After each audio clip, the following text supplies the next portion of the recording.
36 जिल्हे 36 बातम्या. News G9 Maharashtra. उत्तर तुमच्या प्रश्नांचे.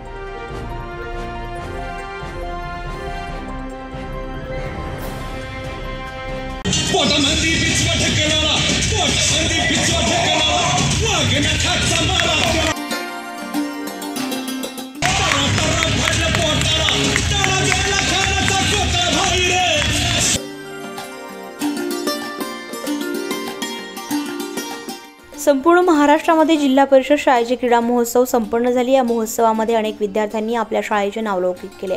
अशातच अंजनगाव सुर्जी तालुक्यातील मुरहा जिल्हा परिषद शाळेच्या विद्यार्थ्यांनी आपल्या गावाचं नाव लौकिक करून शिक्षकांचे स्वप्न साकार केले आहे. तालुकास्तरीय क्रीडा महोत्सव चौसाळा येथे या जिल्हा परिषद शाळेच्या विद्यार्थ्यांनी अनेक बक्षिसे पटकावले आणि या शाळेचं नाव जिल्हास्तरीय पोहोचवले. तालुकास्तरीय उत्कृष्ट काम करणाऱ्या विद्यार्थ्यांचं कौतुक करण्यासाठी शाळेच्या वतीने प्रजासत्ताक दिन निमित्त वार्षिक स्नेहसंमेलन आयोजित करण्यात आले. या स्नेहसंमेलनात सुद्धा जिल्हा परिषद शाळेच्या विद्यार्थ्यांनी ऐतिहासिक डान्स आणि नृत्य सादर केले. मुरा गावच्या जिल्हा परिषद शाळेच्या शिक्षकांनी अहोरात्र मेहनत घेऊन या विद्यार्थ्यांना एक नवीन दिशा देण्याचं काम केलंय. विद्यार्थ्यांच्या उज्ज्वल भविष्याची सुरुवात ही जिल्हा परिषद शाळेपासूनच सुरू होते हे या शिक्षकांनी सिद्ध केलंय.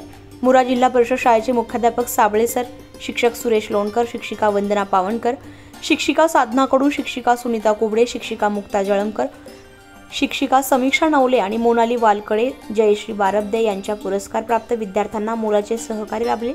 शाळा व्यवस्थापन समितीचे अध्यक्ष साबीरभाई यांनी सुद्धा विद्यार्थ्यांना विशेष मार्गदर्शन केले. जिल्हा परिषद शाळा हीच विद्यार्थ्यांचे भविष्य घडवू शकते. दिवसेंदिवस जिल्हा परिषद शाळा या बंद पडत आहेत, कारण मिडल क्लासचे नागरिक आपल्या पाल्यांना पैशाच्या जोरावर प्रायव्हेट शिक्षण देत आहेत, तर गावातील शाळा या बंद पडण्याच्या मार्गावर आहेत. शाळा जर बंद पडल्या तर गरिबाचं लेकरू हे कधीही भारतरत्न पुरस्कार प्राप्त करणार नाही, APJ अब्दुल कलाम होणार नाही, डॉक्टर, इंजिनियर, PSI बनणार नाही. शिक्षणच नसेल तर तो आतंकवादी झाल्याशिवाय राहणार नाही. म्हणून आपल्या लेकरांना जिल्हा परिषद शाळेतच शिकवा असं कार्यक्रमादरम्यान संबोधित करण्यात आलंय.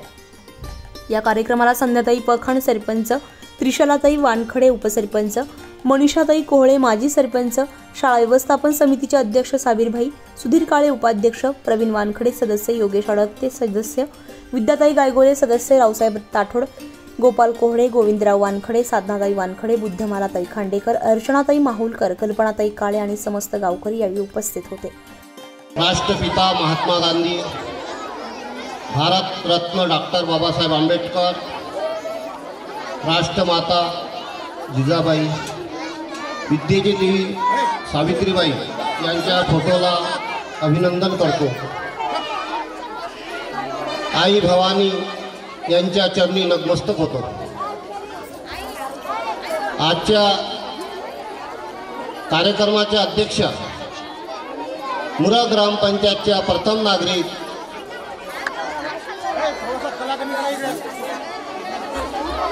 संध्याताई शिवदास पखान, तसेच उपस्थित असलेले सर्व मंच, जिल्हा परिषद शाळेचे मुख्याध्यापक, शिक्षक, सर्व शिक्षिका, गावातील सर्व प्रतिष्ठित नागरिक, महिला मंडळी आणि सर्वात महत्त्वाचे माझे विद्यार्थी, या सर्वांना प्रजासत्ताक दिनाच्या आणि सांस्कृतिक कार्यक्रमाच्या खूप खूप हार्दिक शुभेच्छा देतो. मित्रांनो, आज आपल्या जिल्हा परिषद शाळेमध्ये नव्हे तर पुऱ्या भारतामध्ये प्रजासत्ताक दिन हा साजरा झाला. आपल्या शाळेमध्येही आपण 75वा प्रजासत्ताक दिन हा साजरा केला. प्रजासत्ताक दिन काय हे सर्वांनाच माहीत आहे. प्रजासत्ताक दिनाचा अर्थ म्हणजे प्रजेच्या हातामध्ये सत्ता, म्हणजे प्रजासत्ताक, माणसाला पूर्ण मिळालेला अधिकार. आणि माणसाला जेव्हा अधिकार मिळालेले आहेत तर आपण आपल्या याच्यातूनच माणसांच्या हितासाठी आपण प्रतिनिधी निवडून देत असतो.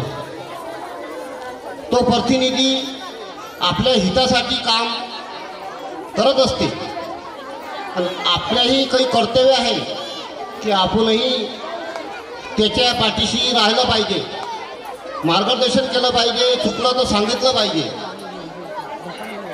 आणि प्रत्येक व्यक्तीच्या मनामध्ये देशासाठी काही ना काही करायची भावना आहे आणि केलंच पाहिजे. स्वतःसाठी तर जीवन कोणी जगते, खरं जीवन तेच आहे की दुसऱ्याच्या कामी यावं. आजपासून 30-20 वर्ष मागं जा, जेव्हा आपण शिकत होतो तेव्हा जिल्हा परिषद शाळेची पटसंख्या 4 ते 500 होती.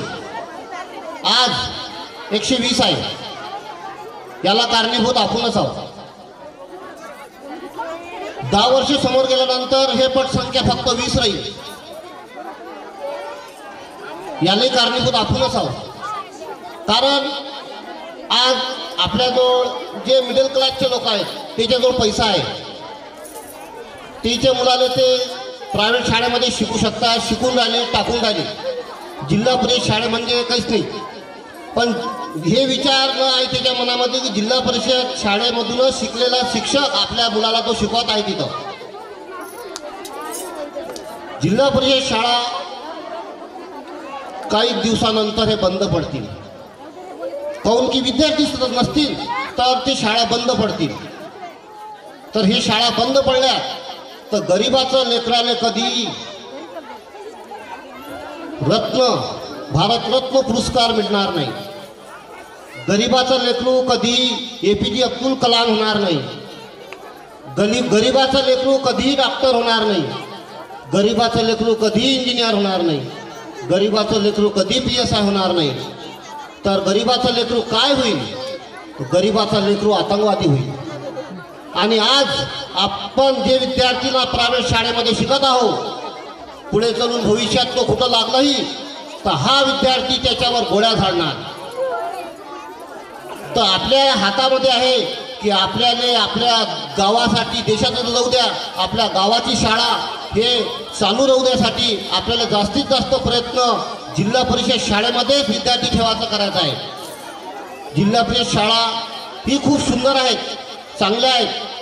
पण काही लोकांचे धोरण वेगळेच आहेत की नाही, माझा पोरगा कॅबिनेटमध्ये झाला पाहिजे म्हणजे मी साबीर सौदागर, माझा मुलगा जिल्हा परिषद शाळेत शिकन तर माझं कमीपणा वाटन की पाय साबीरचा पोरगा पाय जिल्हा परिषद शाळेत शिकते, असं वाटू देऊ नका. कारण स्वतःच्याच मुलासाठी नाही, दुसऱ्याच्याही मुलाचा विचार करा. स्वतःसाठी तो कोणी जगते. आज आपल्यामुळे कधी हे शाळा बंद पडल्या तर गरिबाच्या लेकराचं काय होईल हे विचार करा. आतापर्यंत शेतकरी आत्महत्या होत होत्या. प्रायव्हेट शिक्षण एवढं महाग आहे की शिक्षणासाठी आत्महत्या करायला लागतील. बोलाले तर पुष्कळ आहे पण कार्यक्रमाले वेळ होत आहे. तरी मी माझं भाषण आटोक्यात घेतो आणि हे 4 कवितेच्या पंक्ती तुमच्या समर्पित करतो. आज का सलाम है उनको जिनके कारण ये दिन आया है. आज का सलाम है उनको जिनके कारण ये दिन आया है. खुश नसीब है वो माँ जिसके बच्चों का बलिदान देश के काम आया है. खुश नसीब है वो माँ जिसके बच्चों का बलिदान देश के काम आया है. आओ झुककर सलाम करें उन्हें, आओ झुक के सलाम करें उन्हें जिनके हिस्से में ये मुकाम आता है. आओ झुक के सलाम करें उन्हें जिनके हिस्से में ये मुकाम आता है.